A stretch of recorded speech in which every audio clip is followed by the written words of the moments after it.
इसके साथ ही अभी बात हुई लोन की बात की आपने। यहाँ पे अब मैं ये पूछना चाहूँगी आपसे कि अगर हम लोन की ही बात कर लेते हैं, बहुत सारे लोग हैं जो लोन लेते हैं जी। मतलब ये तो वही वाली बात हो गई कि अमीर जो है वो लोन लेने के बाद और अमीर हो रहा है सर जी। और गरीब अगर लोन ले रहा है तो सारी जिंदगी चप्पलें घिस रही हैं उसकी, ईएमआई चुकाया जा रहा है वो। जी। जी। इस पर बताइए क्या किया जाए, ये ऐसा हो कैसे रहा है, मतलब कोई साइंस है इसके पीछे सर?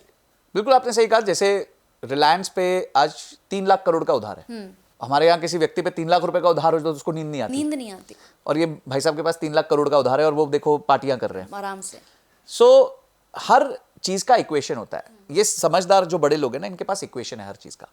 अब मैं आपसे एक प्रश्न पूछता हूं। एक गाड़ी को आप चला रहे हो, महंगी गाड़ी को आप चला रहे हो और उस गाड़ी का एक्सीडेंट हो जाता है, तो गलती किसकी है? गाड़ी की या आपकी? आपकी है। क्यों? क्योंकि आपके पास महंगी गाड़ी आई तो आपने उसका पेडल दबा दिया और वो तेजी से चली, आपसे कंट्रोल नहीं हुई, उसका एक्सीडेंट हो गया। तो इसमें गाड़ी की तो कोई गलती नहीं थी, गाड़ी की क्षमता थी तेज भागने की। ठीक है, सही। तो उधार भी गाड़ी की तरह है या घोड़े की तरह है। घोड़े को घुड़सवार जो होता है, कोई घुड़सवार जो है वो बहुत तेज भगाता है गाड़ी को, घोड़े को। कोई घुड़सवार जो होता है वो नहीं परफॉर्म करता, और कोई घुड़सवार जो नीचे गिरता है घोड़ा उसको लात मार देता है।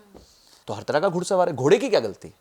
तो इसी तरीके से उधार की कोई गलती नहीं है, उधार को जो यूज करता है उसकी गलती है। अब आप उधार का पैसा लेके अगर उसको एसेट पे नहीं लगाते, काम पे नहीं लगाते, तो आप तो ब्याज दे रहे हो पर वो पैसा काम नहीं कर रहा है। काम नहीं कर। तो अगर मैं इसको एक उदाहरण और देता हूं, समझिए आप हर्डल रेस जानते हैं, बचपन में हर्डल रेस खेलते थे। ठीक है, तो आप समझिए जो लोन है ना वो हर्डल रेस है। अच्छा। ठीक है, आपने 10 लाख रुपए का लोन लिया, समझिए उसका महीने का ब्याज आता है 10,000 रुपए, उदाहरण के तौर पे। ठीक है। 1% पर मंथ के हिसाब से।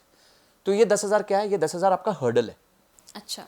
तो हर महीने आपको 10,000 की ये हर्डल को पार करना है। कैसे? हर रेस के अंदर कुछ एक 20 मीटर 50 मीटर पे एक हर्डल आ जाती थी, फिर आपको उसको लांघना होता था। ठीक है, अगर एक हर्डल पे आपका पैर लगा तो फिर आप कमजोर हो जाते हो, फिर दूसरी हर्डल लांघने में मुश्किल आता थी। इसी तरह लोन का जो ब्याज होता है वो उसका हर्डल है, उसके उस हर्डल को आपको क्रॉस करते रहना है, बार बार क्रॉस करते रहना है। ठीक है, तो आप कब क्रॉस कर पाओगे? जब आपने उस पैसे को लेके ऐसी जगह निवेश किया हो कि वो हर्डल से ज्यादा पैसा दे रही है। तो आपने जो लिया पैसा उसके लिए आप 10,000 का ब्याज दे रहे हो, और आपने कहीं ऐसी जगह निवेश कर दिया जहां आपको 13,000 14,000 रुपए मिल रहे हैं, तो कोई प्रॉब्लम नहीं है, बहुत बढ़िया, आपने तो मजे कर लिए। पर यही 10,000 आप दे रहे हो पर आप तो सामने से 6,000 रुपए ही बना पा रहे हो।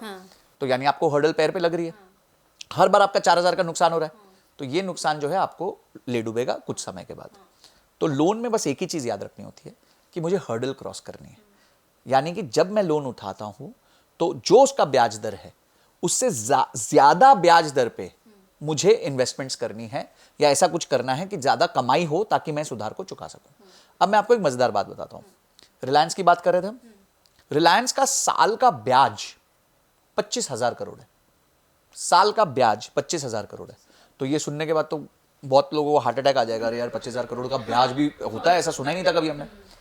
पर उनकी कमाई 1.25 करोड़ है। अच्छा। तो उनको 1.25 करोड़ में से 25,000 करोड़ देने हैं। करोड़ हटा दो, उनको 1.25 रुपए में से 25,000 रुपए देने हैं। बस वही माइंडसेट उनका वैसा है। यानी कि वो अपने उधार का जो हर्डल है उसको 5 बार लांघ देते हैं। मतलब हर्डल इतनी है वो इधर जंप कर रहे हैं। तो क्या होगा? कभी पैर पे चोट आएगी नहीं, और इसलिए वो अंबानी बन जाते हैं।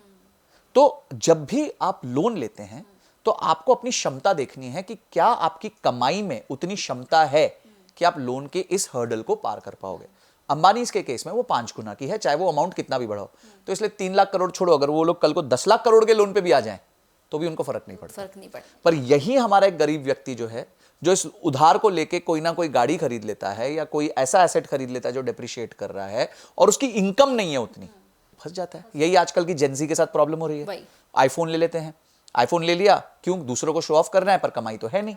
तो वो हर्डल उनको लगने लग जाती है पैर में, वो पार नहीं कर पाते, फिर स्ट्रेस में आ जाते हैं। इसी के साथ अगर सर मैं पूछूं कि बहुत सारे ऐसे लोग हैं जो बिजनेस अपना शुरू कर रहे हैं, तो क्या ऐसा है, जैसे अगर हम लोन की ही बात कर रहे हैं, तो क्या बिजनेस हम स्टार्ट करते हैं, हमें बिजनेस स्टार्ट में ही लोन ले लेना चाहिए या नहीं लेना चाहिए? बहुत सारे ऐसे लोग हैं। देखिए, आपकी स्थिति पे निर्भर करता है। पहली चीज, अगर आपके पास फ्रेंड्स फैमिली में कुछ पैसा है, तो हमेशा कोशिश करिए अपने पैसे से स्टार्ट करें। अच्छा। क्योंकि उधार का मीटर तो पहले दिन से चालू होता है। वो 15 अगस्त को भी चालू रहता है, 26 जनवरी को भी चालू रहता है, वो दिवाली पे होली पे भी चालू रहता है। तो कोई कॉम्प ऑफ भी नहीं मिलती। अच्छा, आप तो रात के 8 बजे के बाद काम करना बंद करते हो, वो चालू रहता है। तो इस वजह से क्या होता है कि आप कुछ भी करो, वो तो 24 आवर्स काम कर रहा है, आप कर नहीं सकते। तो कोशिश करो कि शुरुआती पैसा जो है वो फ्रेंड्स, फैमिलीज और इन सब से आपको मिल जाए। पर अगर आपकी स्थिति नहीं है कि आप जमा नहीं कर पा रहे हो, तो सरकार की बहुत सारी स्कीम्स है जो आपको मदद करती हैं इसमें।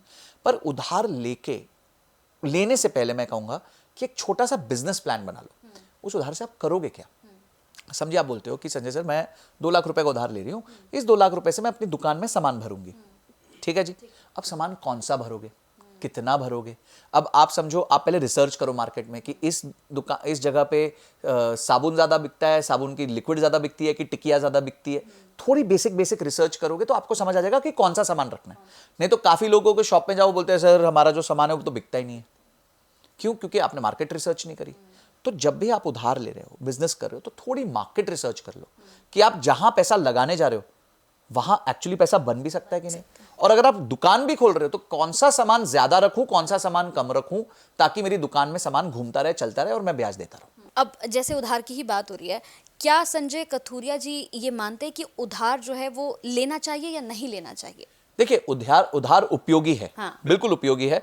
अच्छा, काफी बड़े काम तो आप उधार के बिना कर ही नहीं सकते। अगर आपको कोई कल को मॉल बनाना है, कोई कॉम्प्लेक्स बनाना है, तो आप उधार के बिना बना ही नहीं सकते, क्योंकि उसके पैसे तो आपको बाद में बनने वाले हैं। ठीक है, तो काफी ऐसे बिजनेसेस होते हैं जो उधार के बिना चल ही नहीं सकते। पावर प्लांट लगाना है, उधार के बिना नहीं चल सकता। रोड बनानी है, उधार के बिना नहीं चल सकता। कोई ब्रिज बनाना है, उधार के बिना नहीं चल सकता। कुछ बिजनेसेस होते हैं जिन पर उधार नहीं लगता। ऐसे बिजनेस होते हैं जो इमीडिएटली पैसा देना चालू कर देते हैं। तो आपके नेचर ऑफ बिजनेस क्या है उस पर निर्भर करता है। सेकंड, मैंने जहां तक कहा, उधार 100% नहीं होना चाहिए। अगर आपके कैपिटल की रिक्वायरमेंट समझिए 10 लाख रुपए है, तो पूरा 10 लाख उधार मत लीजिए। सही बात है। 2-3 लाख रुपए, 4 लाख रुपए अपनी जेब से डालिए, बचा वो आप 6-7 लाख रुपए उधार लीजिए। तो क्या होता है कि थोड़ा आपको कुशन मिल जाता है। कहीं 1-2 महीना खराब हो गया, 3-4 महीना खराब हो गया, तो आपने खुद का भी पैसा डाला था, तो आपको कुशन मिल जाता है। नहीं तो बैंक का लोन का ब्याज आपको फिर से मारने लग जाएगा। और तीसरी बात, यहां पे भी इमरजेंसी फंड क्रिएट कीजिए। 3 महीने का जो आपका ब्याज है वो आपके पास एक एफडी में पड़ा होना चाहिए। अच्छा। हमेशा। हम इसको मतलब इसको बैंक्स भी मैंडेट करते हैं, इसको वो कहते हैं डसरा। फुल फॉर्म होता है डेट सर्विस रिजर्व अकाउंट। अच्छा। तो वो कहते हैं एक डेट सर्विस रिजर्व अकाउंट बना के रख दो कि जहां पे 3 महीने का ब्याज वहां पे एफडी में पड़ा करो। कल को तुम्हारे को परेशानी हुई तो हम यहां से खींच लेंगे। सही बात। तो ये कुछ छोटी चीजें हैं। जब आप उधार लें उससे पहले ये चीजों को समझ लें, तो आप ऑटोमेटिकली उधार को बेटर यूज कर पाएंगे।